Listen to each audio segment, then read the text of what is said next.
Queridos irmãos e amigos, eu sou o pastor Oliveira, nós estamos aqui no canal A Hora Vem e nosso assunto aqui é a Bíblia. E hoje nós vamos trazer aqui uma palavra dentro das Escrituras Sagradas para esclarecer e para aprender mais sobre a pessoa da Trindade. O tema hoje é a Trindade. A Trindade existe ou não? Bom, nós vamos saber disso.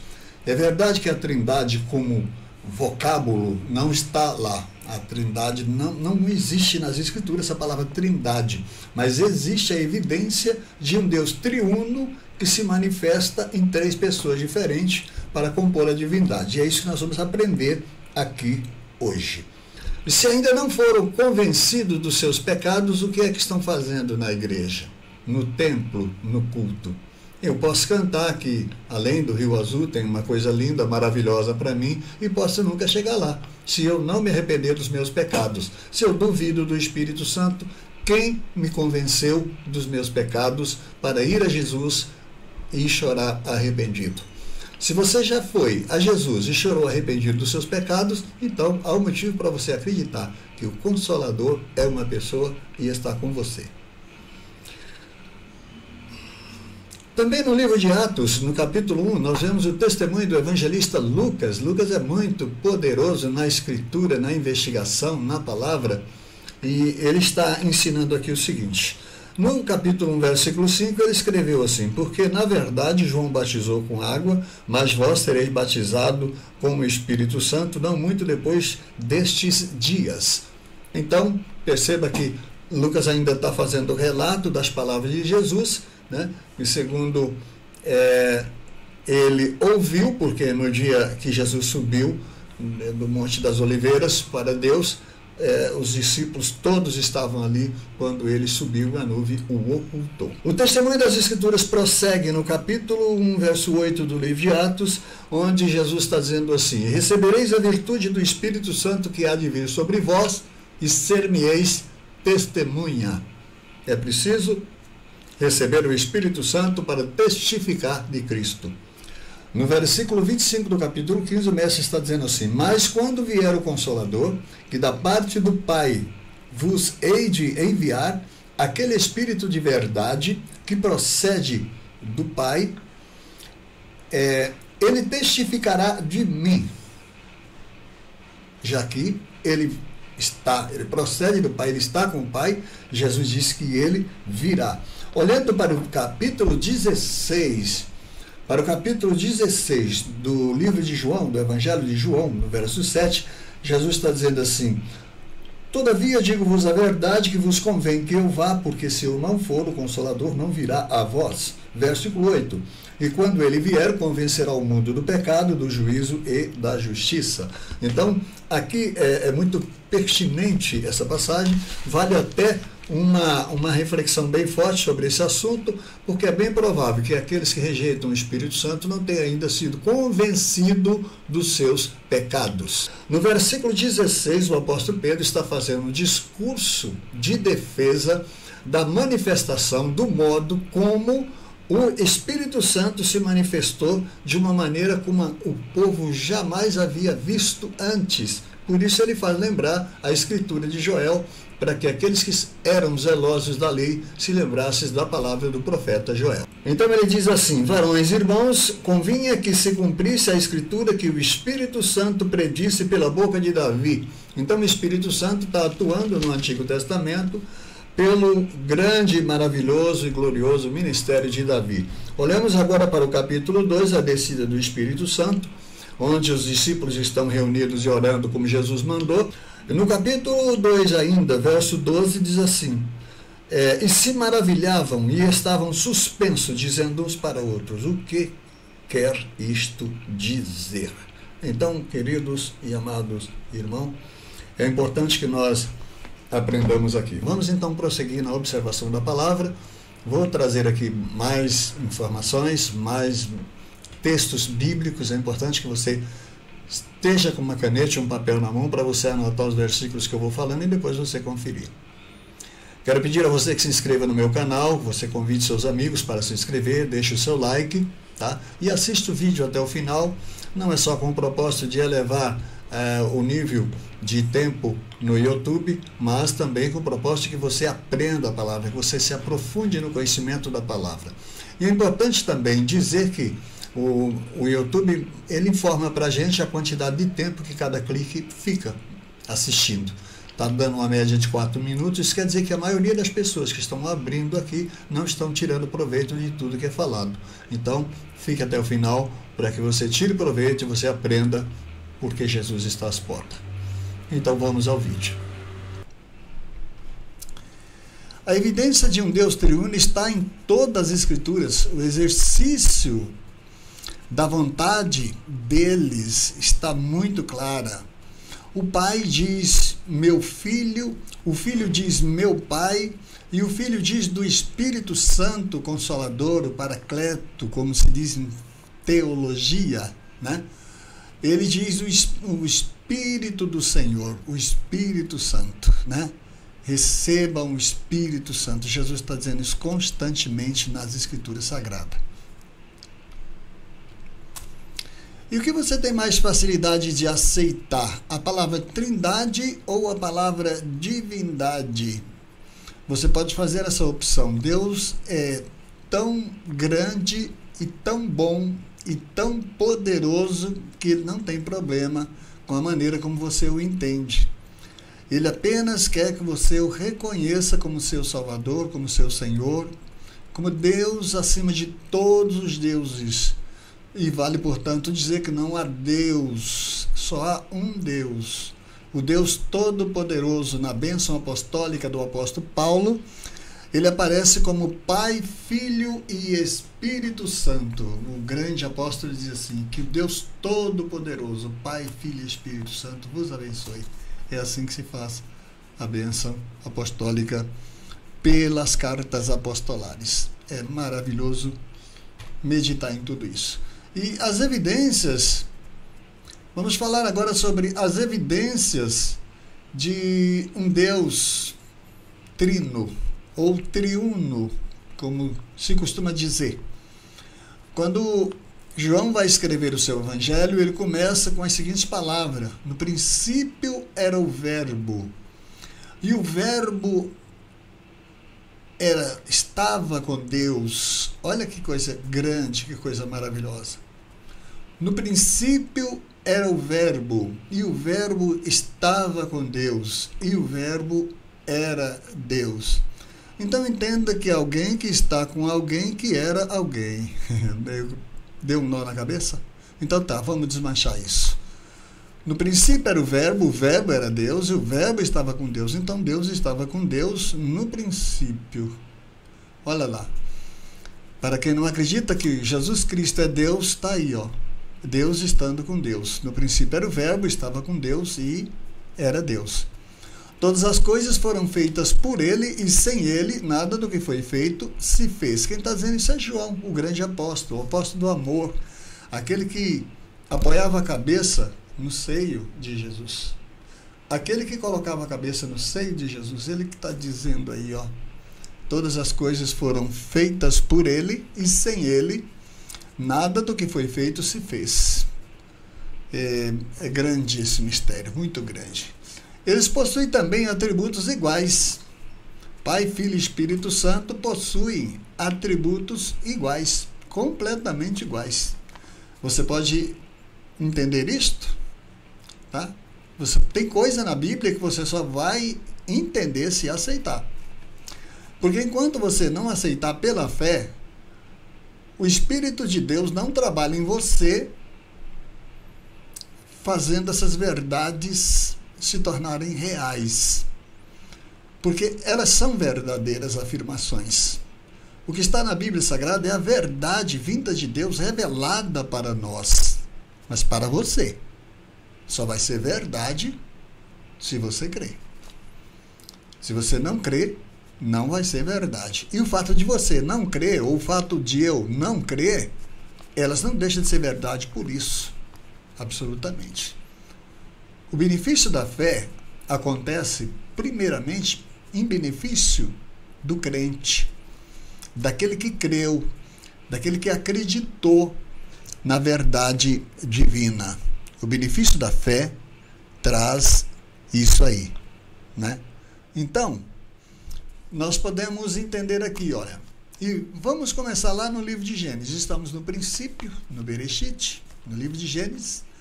A palavra está dizendo assim: e formou o Senhor Deus o homem do pó da terra, e soprou em seus narizes o fôlego da vida, e o homem foi feito alma vivente. Agora, aqui, falando dos atributos, eles têm iguais atributos. Então, vamos continuar pelo sopro, iguais atributos, estudando a questão do sopro, que dá vida ao homem. Jesus se manifesta, depois de ressuscitado, se manifesta no meio dos discípulos e diz assim, Jesus diz, o versículo 21, ele está dizendo assim, paz seja convosco, assim como o Pai me enviou, eu vos envio também a vós. E havendo dito isso, assoprou sobre eles, sobre os discípulos, e disse-lhes, recebei o Espírito Santo. Entenda que até aqui nós já estamos, né? Até aqui nós já estamos evidenciando as três pessoas, tá?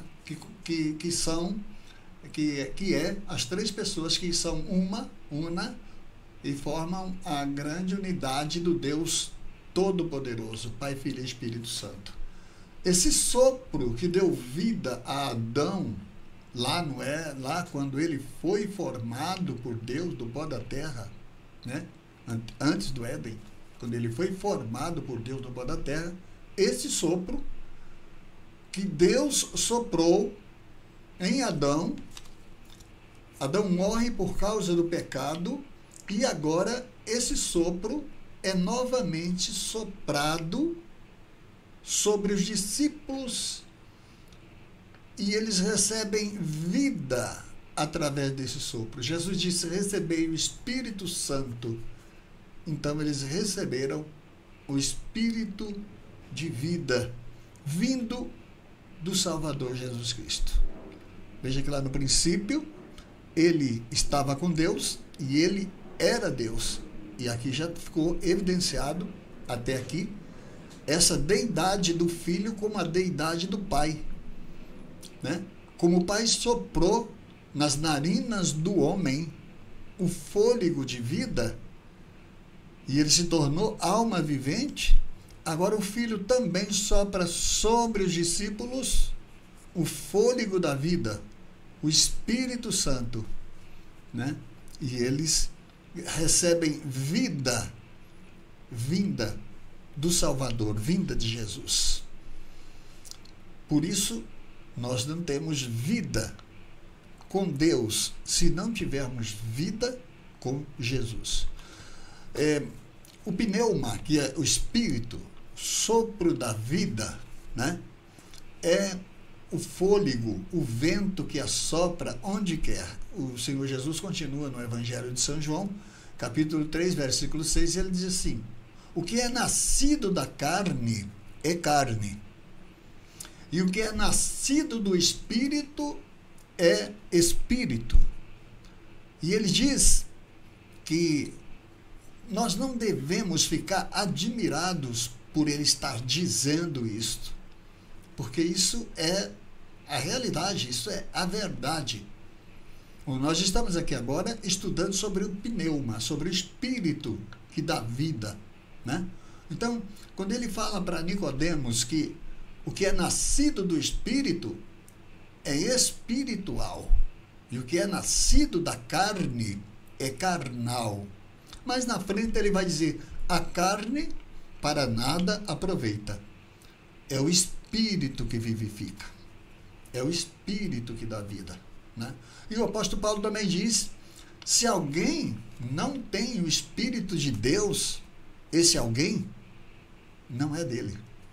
Se alguém não tem o Espírito de Cristo, esse alguém não é de Cristo. É forte, é maravilhoso essa explicação, né? O pneuma, O espírito de vida é o vento que sopra onde quer. O Senhor Jesus está dizendo: o vento sopra onde quer.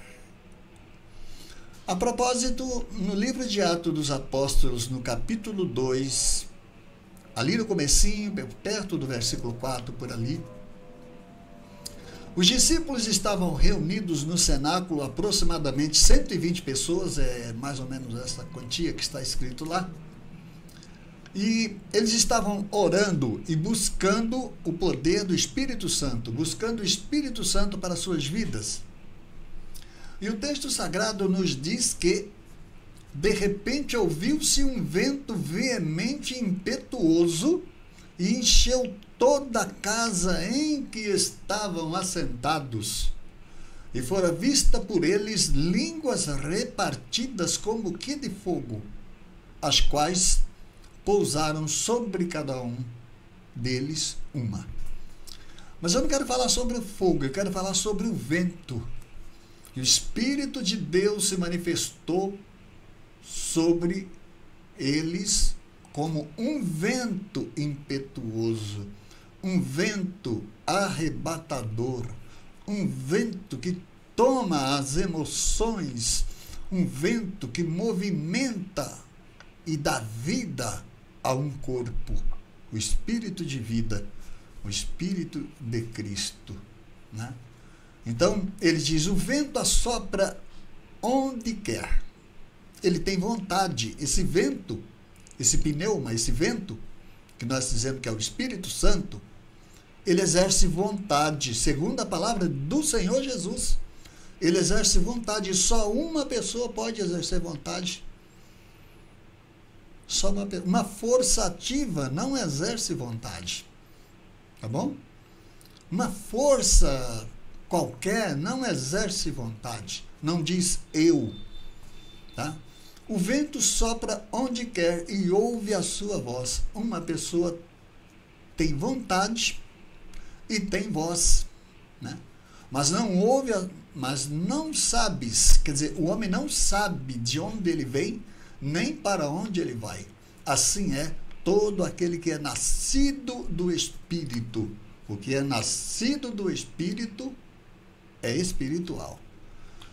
Agora, prosseguindo na evidência de um Deus triuno, para deixar claro a evidência de um Deus triuno, nós temos aqui pela frente, né?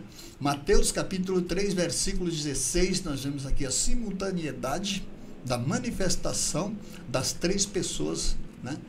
Por ocasião do batismo de Jesus. Jesus sendo batizado, o verso 16 do capítulo 3 de Mateus, e Jesus, sendo batizado, saiu logo da água, e eis que se lhe abriram os céus, e viu o Espírito de Deus descendo como pomba e vindo sobre ele. E eis que uma voz do céu, a voz dos céus, dizia: este é o meu Filho amado, em quem me comprazo, em quem tomo prazer, em quem me alegro, meu Filho amado. Olha só. Então aqui nós temos Jesus, o Filho, nós temos o Espírito vindo sobre ele, e nós temos também a voz do Pai que diz: este é o meu Filho amado. Como eu disse lá no princípio, né? O Filho diz meu Pai, o Pai diz meu Filho, e o Espírito Santo se manifesta em forma corpórea de uma pomba e vem sobre Jesus. Lucas também fala sobre isso. Lucas 3, 21, ele diz assim, ó: e aconteceu que, como todo o povo se batizava, sendo batizado também Jesus, orando ele, abriu-se o céu. O céu se abriu. Orando ele, o céu se abriu. E o Espírito Santo, Lucas é mais enfático, ele diz: o Espírito Santo desceu sobre ele em forma corpórea como uma pomba. E ouviu-se uma voz do céu que dizia: tu és meu Filho amado, em quem tenho me comprazido. Olha que lindo que é esse versículo 22, né? Olha que lindo que é esse versículo 22. O Espírito Santo desceu sobre ele em forma corpórea como uma pomba, e ouviu-se uma voz do céu que dizia: Tu és o meu filho amado. Glória a Jesus. Está vendo que coisa linda, que coisa maravilhosa? É muito bom, né? Muita informação, na verdade, mas você pode rever esse vídeo tantas quantas vezes você quiser e continuar aprendendo. Porque a palavra de Deus não se aprende num dia só. A palavra de Deus é para meditar nela de dia e de noite, né? Estima-se que um homem, para meditar na palavra de Deus, ele gasta 85 anos da sua vida meditando na palavra de Deus. Isso se ele meditar nela de dia e de noite, como disse o salmista. Continuando com a evidência de um Deus triuno, nós vemos aqui uma coisa muito, muito interessante no livro de Gênesis, capítulo 1, versículo 27. Preste bem atenção aqui, ó. E criou Deus o homem à sua imagem. A imagem de Deus o criou. Macho e fêmea os criou. Então aqui nós vemos que Deus cria o homem, né? Cria o homem da sua imagem. Olha como é grande isso aqui, ó. Deus cria o homem, depois cria da sua imagem. A palavra o acraseado aí, pode, se você quiser entender melhor isso aí, você tira a crase e coloca um D no ar, da sua imagem. Ó. E criou Deus o homem à sua imagem, da sua imagem o criou, macho e fêmea o criou. Mas aqui eu digo assim, olha, quando você pega Gênesis 1, 27 e leva lá para o Evangelho de São João, capítulo 1, versículo 4, onde João está dizendo assim: todas as coisas foram feitas por ele, o Filho, e sem ele nada do que foi feito se fez. Você vai entender melhor Gênesis 1, 27. Criou Deus o homem à sua imagem. Da imagem de Deus o criou. Quer dizer, a imagem de Deus o criou. A partir daquela imagem de Deus o criou. Tá vendo? Então, vamos continuar, que enquanto mais nós continuamos, mais claro ficará para quem está interessado em aprender. Vou pedir para você compartilhar esse vídeo, me ajuda a levar esta mensagem avante, porque muitas pessoas precisam aprender isso. Inclusive pregadores da palavra, eu já vi muitos pregadores tropeçar nisso daqui. Porque a maneira de se receber o Espírito Santo é através da oração, é através da busca, da leitura da palavra e através do jejum. Jejuando e orando recebe o Espírito Santo. Capítulo 2, versículo 2, de repente veio do céu um som veemente e impetuoso, encheu toda a casa em que estavam assentados. E foram vistas por eles línguas repartidas como que de fogo, as quais pousaram sobre cada um deles, e todos foram cheios do Espírito Santo.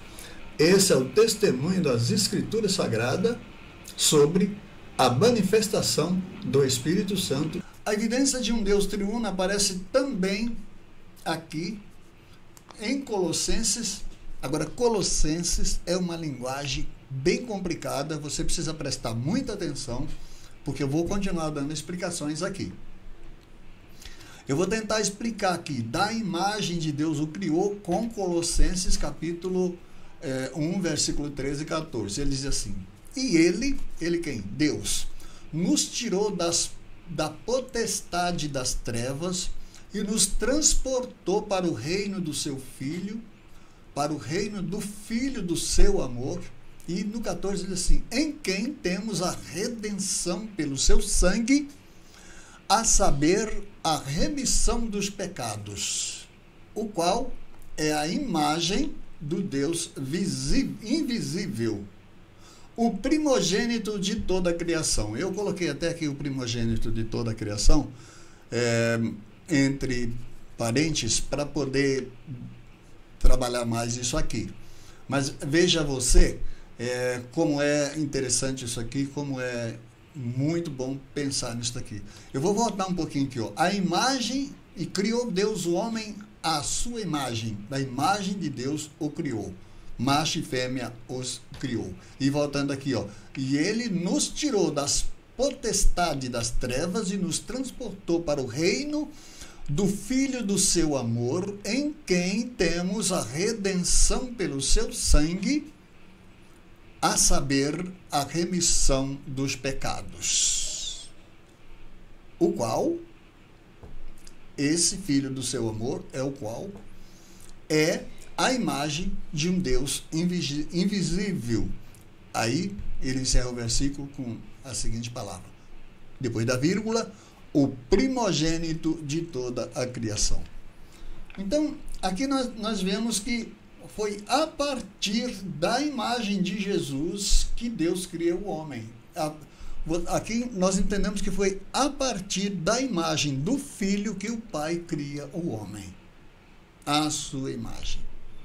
A própria imagem de Deus o criou.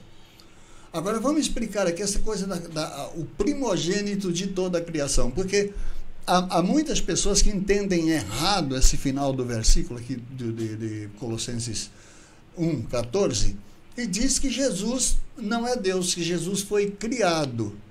Porque diz, só que aqui ele está falando de uma nova criação, tá? Ele está falando aqui a partir de uma criação, de uma nova criação. Esse primogênito da criação aqui, você lê lá no livro de Salmos, eu não me lembro agora qual capítulo e versículo, mas o salmista profetiza e diz assim: tu és meu filho, hoje te gerei. Está lá no livro de Salmos. Tem muita coisa na Bíblia que a gente só vai entender pela fé, mas está lá, tá? Eu posso entender que Deus deu personalidade à sua palavra, tá? Deus deu personalidade à sua palavra, mas a sua palavra já existia com ele no princípio, desde a eternidade.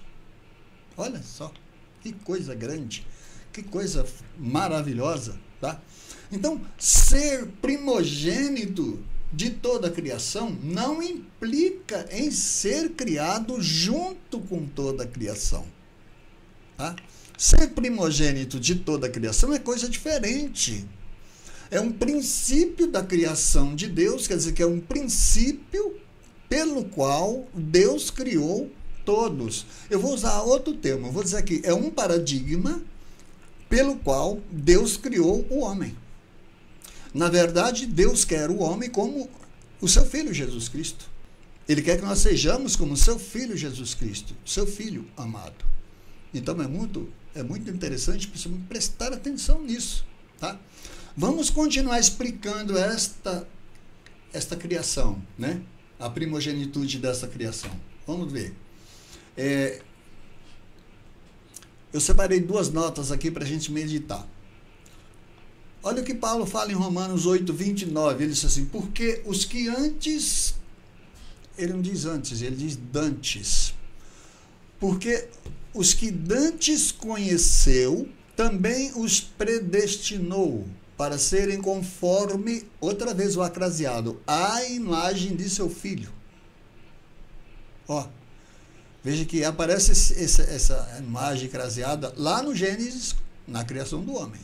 Ó, porque os que dantes conheceu, também os predestinou para serem conforme à imagem de seu Filho, a fim de que ele, seu Filho, seja o primogênito entre muitos irmãos. Então não é Jesus que está sendo criado aí, é o homem que está sendo criado de novo. A imagem e semelhança de Cristo de novo. Ele é o Senhor, o autor da nova criação.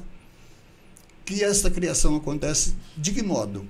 A partir do que ele explica para Nicodemos no capítulo 3, verso 16 em diante. Ele diz: necessário vos é nascer de novo. Então, nesse processo de renascimento, vem a regeneração, que é tornar a gerar. Então, Deus criou de novo o homem à imagem de seu Filho, a fim de que ele seja o primogênito entre muitos irmãos. Romanos 8:29. Agora, numa observação é importante.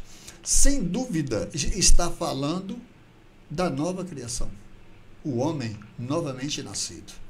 Não resta a menor dúvida disso. Que ele criou a sua imagem. A imagem de Deus o criou. Ficou bom isso? Participe aí Entre nos comentários, deixe um comentário e nós vamos continuar aprendendo. Vamos ver agora a personalidade da palavra da criação.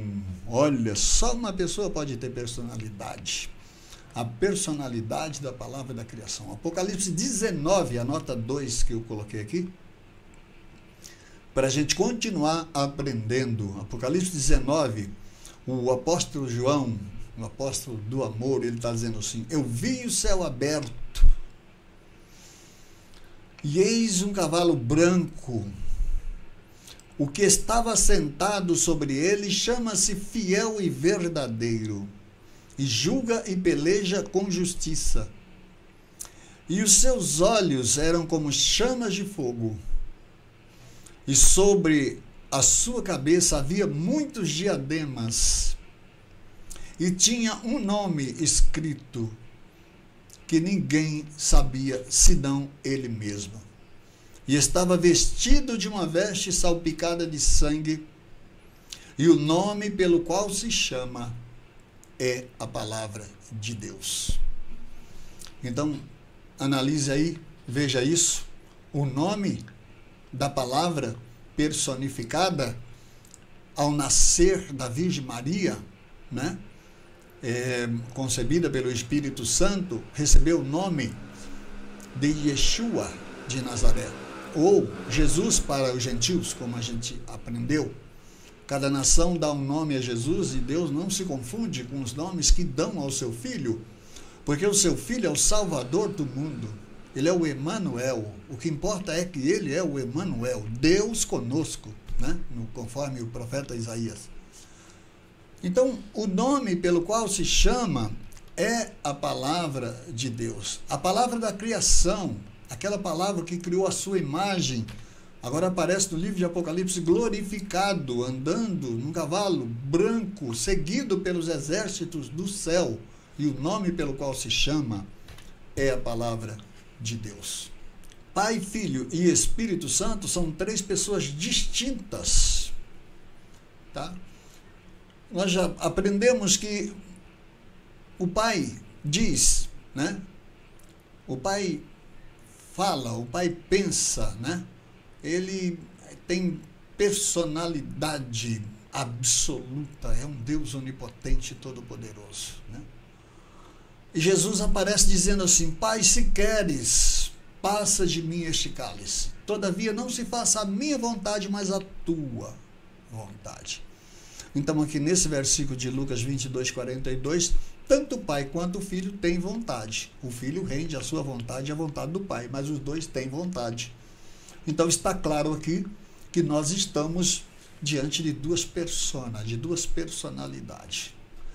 Agora você vê em Atos 15, 28 que o Espírito Santo também aparece exercendo vontade.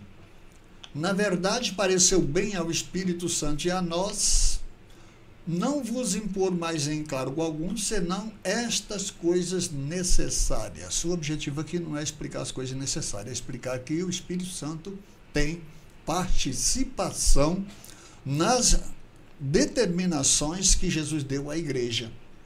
Ele aparece como Deus que conduz a igreja, que conduz os apóstolos, que inspira os pregadores, que trabalha no coração dos ouvintes para que eles possam entender a palavra.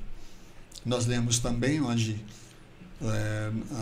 uma carta apostólica diz assim: se hoje ouvir a sua voz, não endureça o seu coração. O Espírito Santo tem voz, portanto, é importante aceitá-lo como uma pessoa, porque ele é uma pessoa. Aí, concluindo ainda com Atos 13, versículo 2, esse é ainda mais interessante, porque ele dá um comando, o Espírito Santo dá um comando, uma voz de comando. Ele diz assim: e servindo eles ao Senhor e jejuando, disse o Espírito Santo: apartai-me a Barnabé e a Saulo para a obra que eu vos tenho chamado. Olha que lindo. Tá? Apartai-me. Apartai-me. Quer dizer assim, eu estarei com eles e eles estarão comigo para uma obra que vamos executar. Eu os chamei para esta obra. Olha, quando nós dizemos que para fazer a obra de Deus no grande ministério de Jesus Cristo, através da igreja, é preciso ser apartado pelo Espírito Santo, junto com o Espírito Santo. A igreja separa esses obreiros a pedido do Espírito Santo, na direção que Deus dá à sua hierarquia. Tá? Apartai-me a Saulo e a Barnabé para a obra que eu vos tenho chamado. É o Espírito Santo que está falando aqui em Atos 13, versículo 2. Portanto, ele exerce vontade. Agora, concluindo nosso estudo, nós vamos ver aqui Pai, Filho e Espírito Santo são 3 pessoas e não a manifestação diferente de uma única pessoa. Tá? E tem muitas outras passagens bíblicas nas quais nós podemos também refletir e tirar aqui proveito para a nossa vida e ministério. Quando você vê Deus intervindo na construção da Torre de Babel, ele diz assim: eia, desçamos e confundamos-lhes a língua. Ó, ele convida outra pessoa para descer com ele. Ele não vem sozinho, ele convida outra pessoa. E quando ele vai fazer, o homem diz: façamos o homem à nossa imagem, conforme a nossa semelhança. É muito poderoso, é muito forte e é maravilhoso pensar nisso. Como explicar, meus irmãos, o inexplicável sobre Deus? Só a fé pode explicar o inexplicável, tá? Então, nós não podemos querer ser absoluto em nada, em absolutamente em nada. Esse estudo vai ficar aberto para quem quiser questionar, para quem quiser perguntar, para quem quiser continuar aprendendo. Na Grécia Antiga, o filósofo Sócrates, ele dizia que o princípio do saber é o reconhecimento da ignorância. O silêncio não vai ajudar, tá? Há pessoas que não se manifestam no estudo, não se manifesta numa sala de aula, não se manifesta num trabalho acadêmico, porque não quer deixar parecer que não sabe. Pois ninguém cresce sem o reconhecimento de saber que não sabe. É importante reconhecer que não sabe. E se já sabe, tem a obrigação de ensinar alguém, como eu estou aqui ensinando.